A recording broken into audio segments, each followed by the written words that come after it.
한국 시간으로는 월요일, 미국 시간으로는 일요일에 지금 현재 비트코인 펌핑이 나와주고 있습니다.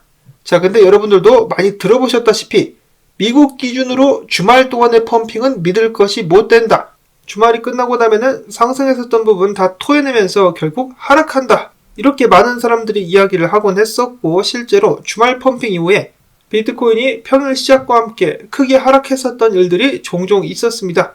자, 과연 이번 주는 어떻게 될 것인가 기대를 또 가져보도록 하시면서 나온 정보들을 하나둘씩 보도록 하겠습니다. 첫 번째로는 어제 나온 소식인데요. 미국의 재무장관인 제닛 옐런이 최근 인도에서 열린 G20 재무장관 중앙은행 총재 회의에 참석해가지고 인터뷰를 했는데 암호화폐 금지에 대해서 이렇게 이야기를 했다라고 합니다. 얼마 전에 IMF 쪽에서 암호화폐 금지 발언이 나오기도 했었는데요. 미국 같은 경우는 강력한 암호화폐 규제 틀을 마련하는 것이 중요한 것 같다. 미국 같은 경우는 아직 암호화폐 활동에 완전한 금지를 제한하고 있지 않다. 즉 암호화폐 금지는 고려하고 있지 않지만 강력한 규제를 준비하겠다라고 발언을 했습니다. 금지를 시키지 않는다는 점은 다행일 수도 있다는 생각이 들지만 어느 정도 강력하느냐가 문제겠지만 말도 안 되는 어마어마한 규제를 내놓게 된다면 암호화폐 산업에 여전히 큰 타격으로 작용하게 될 수도 있겠습니다. 자, 그리고 소식통에 의하면은 지금 현재 인도 쪽에서 해당 모임이 진행되고 있다고 말씀을 드렸는데 인도 중앙은행 총재 같은 경우는 이런 식으로 발언을 했다고 합니다. G20 국가들이 완전한 암호화폐 금지를 고려하고 있다. 아닌 것 같은데 이 양반이 어디서 구라를 치고 있지? 이런 걸 두고 인도 코끼리 방귀 뀌는 소리하고 자빠졌네 라고 제가 어렸을 때는 이야기를 하곤 했었는데 딱 그 짝이 아닌가 싶습니다. 자, 한편 미국 이야기가 나와서 말인데요. 게리 겐슬러 이번에 네 번째인가 그럴 겁니다. 비트코인을 제외한 모든 코인은 증권이다라고 다시 한번 발언을 했다라고 합니다. 비트코인을 제외한 모든 코인은 웹사이트, 기업가, 그룹을 찾을 수 있다. 그들은 조세 피난처의 법적 실체를 설립하고 재단을 가지고 코인을 변호하며 차익 거래를 시도하면서 사법권 등을 어렵게 만들 수 있다라고 다시 한번 지적을 하기도 했었습니다. 비트코인만 일단 완벽하게 안전하게 증권이 아니다라고 게리 겐슬러는 이야기를 하고 있는데 조만간에 미국 내에서 규제가 나오게 된다라면은 게리 겐슬러의 이런 발언이 탄력을 받든지 아니면은 게리 겐슬러가 털려나가면서 암호화폐 업계가 승리를 하든지 둘 중에 하나 결판이 나게 될 수 있을 것 같다라는 생각도 듭니다. 자, 그리고 한편 비트코인 같은 경우 게리 겐슬러가 좋아하는 비트코인 같은 경우 최근에 NFT 마켓이 출시가 됐죠. 오디널스라는 프로젝트가 지금 진행이 되고 있는데 오디널스의 힘을 받아가지고 비트코인의 스마트 컨트랙트를 개발하는 스택스가 큰 수혜를 볼 수 있다라는 소식은 얼마 전에도 전해드렸었는데요. 일단 스택스 같은 경우는 이미 오디널스에서 활용이 되고 있다고 합니다. 그리고 중요한 부분이 있는데 스택스 같은 경우는 SEC의 허가를 받고 코인을 발행을 했었다라고 하네요. 그렇기 때문에 앞으로도 계속해서 기대를 해볼 수 있을 것 같은데 최근에 가격이 많이 올랐죠. 자, 다음 불장 때 지대 불장 시작되고 나면은 엄청난 가능성이 기대가 됩니다. 이어서는 유명 트위터 채널인 비트코인 아카이브에 의하면은 인도네시아에서 조만간에 주가 운영하는 비트코인 및 암호화폐 거래소가 2023년도 중반에 출범하게 될 것이라고 합니다. 시간이 감에 따라서 전 세계 대형 은행들 그리고 대형 기업들 심지어는 정부 단위로 암호화폐 생태계에 뛰어드는 모습을 어렵지 않게 볼 수가 있겠는데요. 긍정적인 현상이죠. 이런 상황에서 암호화폐 금지 같은 소리하고 자빠졌어요. 말도 안 되는 소리를. 자, 다음으로는 비트코인 분석으로 넘어가기 전에 국내 투자자들의 심리 상태 알아보도록 하겠습니다. 설문에 참여한 2,000명 중에 55%는 비트코인이 상승할 수 있을 것이다 라고 전망을 했습니다. 저번 주에 비해서 확실히 개선된 심리 상태를 알아볼 수가 있겠는데요. 특히 25,000달러 선을 뚫을 수 있겠느냐 라는 질문에 대해서 무려 72%가 가능하다라고 밝혔다고 합니다. 저번 주에 나름의 조정이 있었음에도 불구하고 비트코인에 대한 확신이 전혀 흔들리지 않고 있다는 것을 볼 수가 있겠는데요.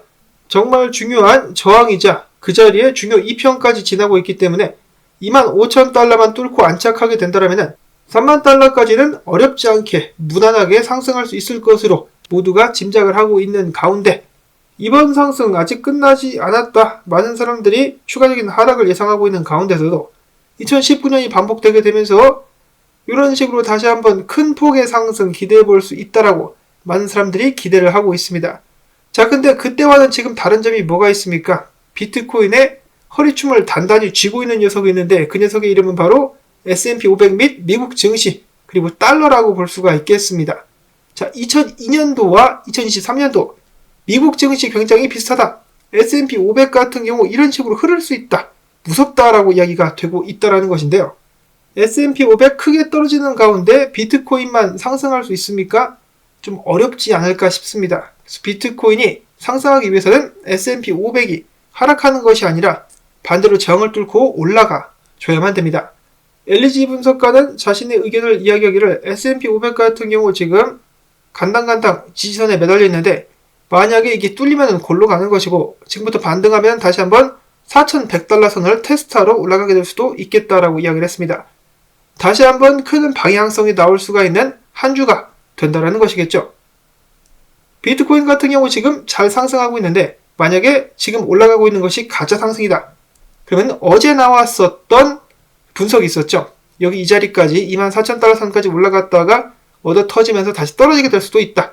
이 분석이 아직까지는 유효합니다. 뚫고 올라가지 않았기 때문에 아직까지 유효한 상황 속에서 비트코인은 아직 상승 추세를 깨지 않았기 때문에 역바트가 나오면서 과거처럼 이런 식으로다가 크게 오를 수도 있지 않겠느냐, 25,000달러까지 크게 오를 수도 있지 않겠느냐라는 뉴냐 비즈니즈의 분석이 있었습니다. 그 외에 케일리오 분석가 등등은 30,000달러까지는 무조건 간다라고 아직까지도 호언장담을 하고 있는 상황인데, 그러려면은 25,000달러도 25,000달러인데 이러한 분석도 있습니다. 일본 기준으로다가 352평을 대비를 해봤을 때 이거를 뚫고 올라가면은 상승이 크게 나올 수가 있지만은 반대로 뚫지 못하고 얻어맞고 내려오거나 혹은 아래에서 머물게 된다면은 추가적인 하락이 계속해서 나올 수가 있습니다. 비트코인 지금 뚫을랑 말랑 하고 있는데 이 뚫을 수 있을 것인가? 못 뚫으면은 다시 한번 하락을 맛보게 되겠죠. 자, 이번 주 미국 증시와 달러에 달렸다라고 봐도 과언이 아닌 것 같습니다. 비트코인이 혼자 독립적으로 움직이기까지는 얼마나 오랜 시간이 걸려야만 될까요? 일단 그렇게 되기 위해서는 달러가 먼저 망해야 되지 않나, 기축통화로서 힘을 좀 잃어줘야 되지 않나 라는 생각 해봅니다. 그리고 추가적인 분석 나와가지고 바로 들고 와봤는데요. 꽥꽥 오리 선생 같은 경우는 지금 달러가 강세를 보이긴 했는데 일단 최소한 달러 같은 경우도 저항의 직면에 있다. 그와 동시에 비트코인 지금 강력한 펌핑을 보여주고 있기 때문에 이번 주에 달러가 약세를 보이는 동시에 비트코인 좀 더 상승할 수 있지 않겠느냐, 긍정적인 분석을 내놨습니다. 그리고 LG 분석가 같은 경우는 22,700달러 선에서 어제 비트코인을 매입을 했는데요. 여기 보시는 이 자리 약 24,300달러 선 정도가 보이는 것 같은데 여기까지 비트코인이 상승하게 되고 나면은 현물 털고 숏을 치겠다라고 이야기를 했습니다. 이런 식으로 꺾이게 될 것이다라고 예측을 하고 있다는 것이겠죠. 다른 알트코인들, 비트코인이 지속적으로 상승할 수 있다는 전제하에 BNB 같은 경우 지금 정을 뚫으면 320달러 선까지 내다볼 수 있겠다. 이더리움 같은 경우는 1645달러 위에서 안착할 수 있다면 추가적인 상승 이어질 수 있을 것. 지금 1645달러 위로 올라왔는데 여기서 안착을 해줄 수 있기를 바라보도록 하겠습니다.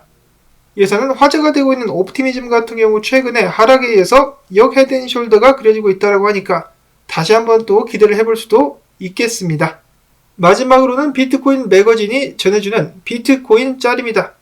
브라질의 한 초등학교에서 초등학생이 비트코인 카드로 바나나를 사는 장면이라고 하네요. 비트코인을 사용하기 편하게 카드에 집어넣은 형태인데요. 어떤 식인지 보도록 하겠습니다.